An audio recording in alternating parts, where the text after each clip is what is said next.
Shalom Bapak Ibu Saudara yang terkasih di dalam Tuhan Yesus. Kembali lagi kita akan bersama-sama merenungkan firman Tuhan dari Renungan Bina Iman GKI Klasi Solo. Mari Bapak Ibu kita bersatu di dalam doa. Bapa kami yang baik, kami bersyukur kalau sampai hari ini kami boleh terus menerima anugerah dan kasih karunia Tuhan. Kami yakin dan percaya bahwa penyertaan Tuhan tidak pernah berkesudahan di dalam kehidupan kami. Bapa, saat ini kami akan bersama-sama membaca dan merenungkan firman-Mu. Kiranya Tuhan memberikan hikmat kepada setiap kami, supaya kami dapat mengerti apa yang menjadi kehendak Tuhan, dan ajar kami untuk terus tunduk terhadap otoritas firman Tuhan, supaya firman Tuhan ini boleh sungguh-sungguh berkuasa di dalam kehidupan kami.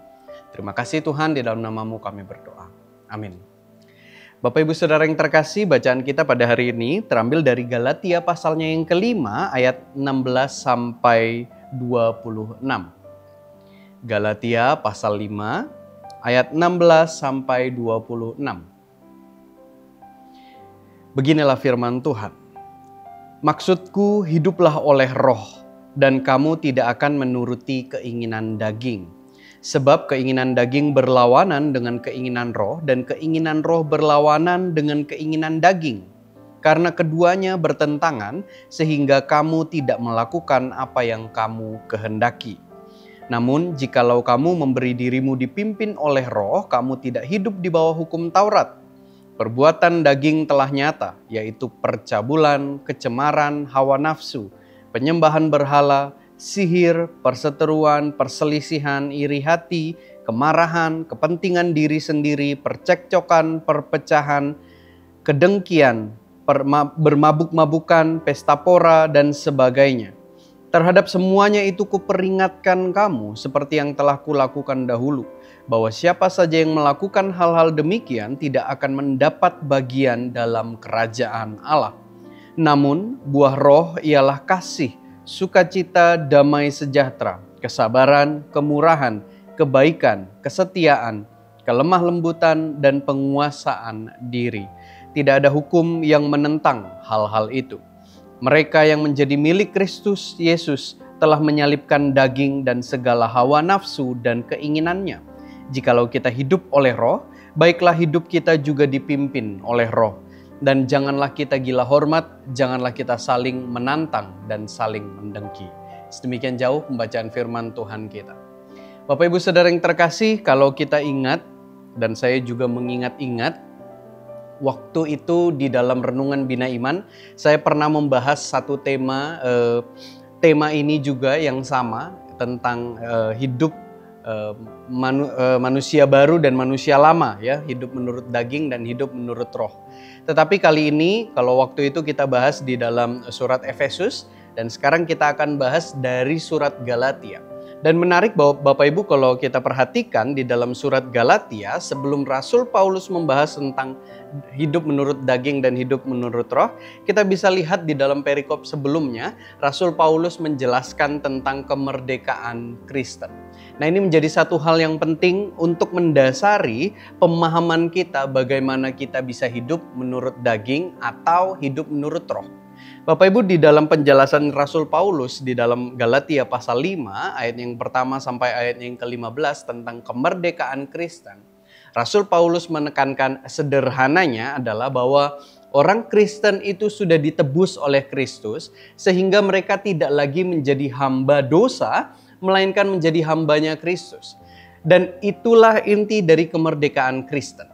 Bapak Ibu, kemerdekaan itu bukan hanya sekadar bebas melakukan segala sesuatu, tetapi kemerdekaan di dalam kemerdekaan Kristen adalah bagaimana kita lepas dari hukuman dosa, lalu kemudian kita kembali hidup oleh kasih karunia Allah. Dan di dalam kasih karunia Allah itulah kita yakin hidup kita sudah dijamin. Bapak Ibu, kemerdekaan Kristen ini berbicara tentang jaminan hidup kekal. Jadi bukan hanya sekedar kita bebas melakukan apa saja, tetapi karena kita tahu ketika kita melakukan segala sesuatu di dalam dunia ini, kita punya jaminan hidup kekal. Nah Bapak Ibu, ketika kita tahu kita sudah berada di dalam kehidupan yang dijamin, maka sudah seharusnya kita juga mengetahui bahwa jaminan hidup kekal itu miliknya siapa, gitu ya.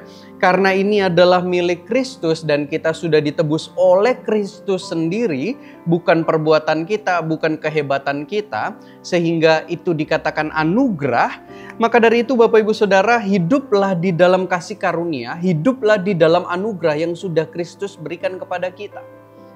Baru setelah itu Rasul Paulus menjelaskan tentang hidup menurut daging dan hidup menurut roh. Menarik sekali Bapak Ibu Saudara kalau kita baca di ayatnya yang ke-16 sampai 17. Di situ Rasul Paulus berkata, hiduplah oleh roh dan kamu tidak akan menuruti keinginan daging. Ayat 17, sebab keinginan daging berlawanan dengan keinginan roh dan keinginan roh berlawanan dengan keinginan daging.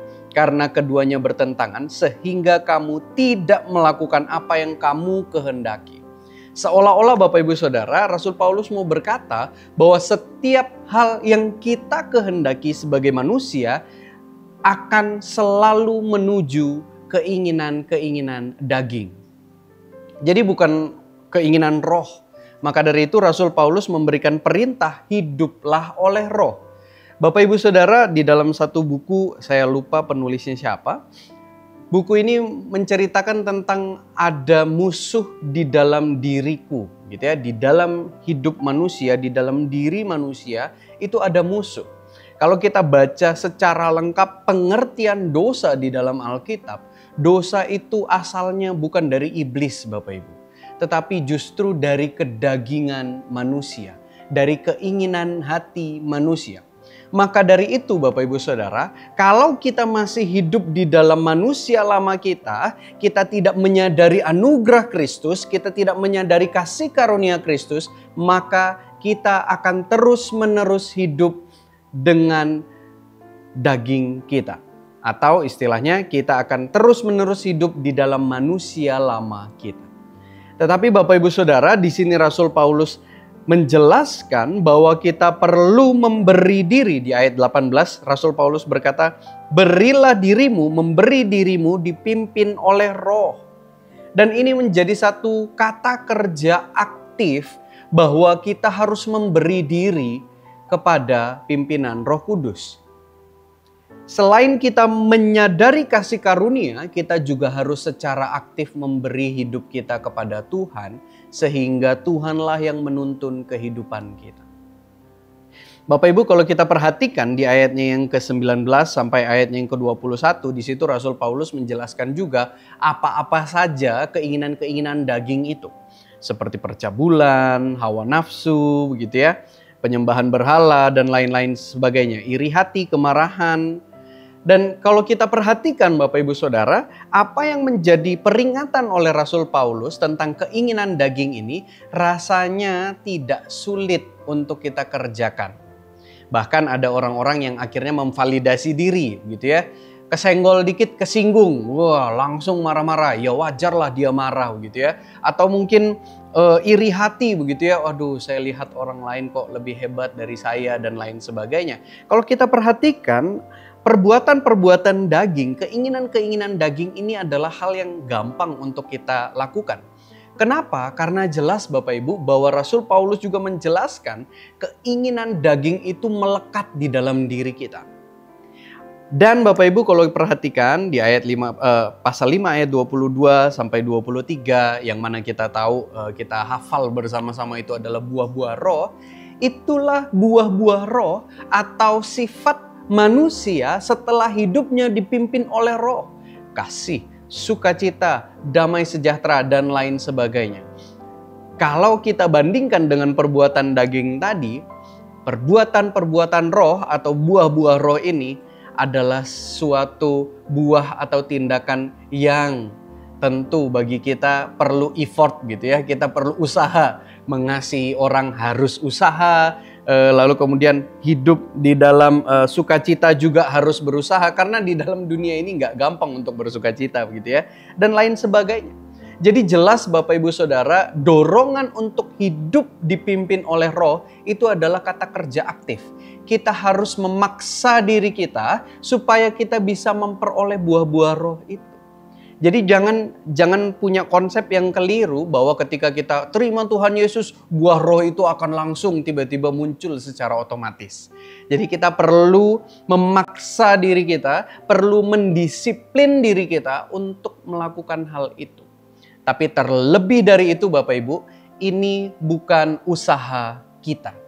Bukan semata-mata usaha kita, melainkan usaha dari Roh Kudus, melainkan usaha dari kasih karunia Allah sendiri. Maka dari itu Bapak Ibu Saudara, Rasul Paulus berbicara tentang hidup menurut daging atau roh ini bukan berdasarkan diri kita, melainkan mendasarinya dengan pemahaman bahwa hidup kita sudah ditebus. Bapak Ibu, ketika kita menyadari kita hidup hanya oleh anugerah Tuhan, maka kita bisa atau kita mampu untuk mendorong diri kita hidup di dalam roh dan tidak lagi menuruti keinginan daging. Maka dari itu Bapak Ibu Saudara, ayat 24 Rasul Paulus berkata, mereka yang menjadi milik Kristus Yesus telah menyalibkan daging dengan segala hawa nafsu dan keinginannya.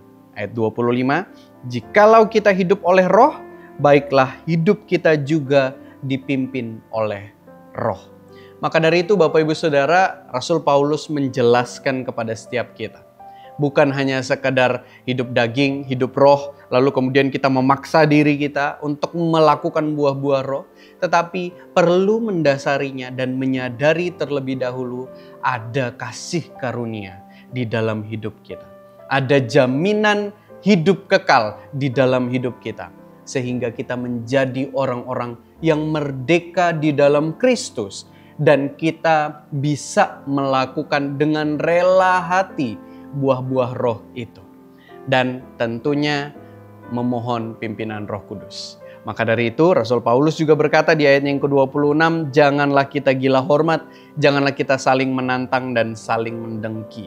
Hal ini dijelaskan kepada jemaat di Galatia karena pada waktu itu jemaat Galatia juga ada perpecahan di situ dan mereka juga percaya dengan ajaran-ajaran sesat. Jadi ada yang percaya dengan ajaran sesat, ada yang masih terus bergumul dan percaya kepada Yesus sehingga mereka akhirnya saling senggol satu dengan yang lainnya.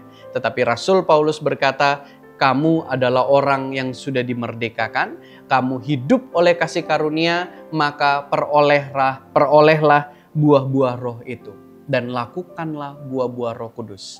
Jangan lagi mengikuti hawa nafsu, keinginan daging, melainkan hiduplah oleh roh.